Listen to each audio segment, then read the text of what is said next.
अब जो जी में आए वो करो, मुझे कोई परवाह नहीं। तुमने वाकई मुझे छोड़ दिया। काश के मैं तुमसे कभी ना मिला होता। उसका ख्याल रखिएगा।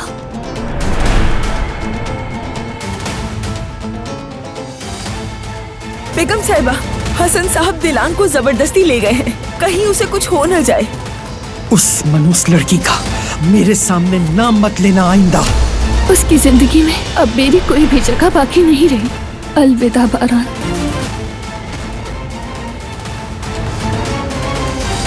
काश ना लाता तुम्हें इस हवेली में।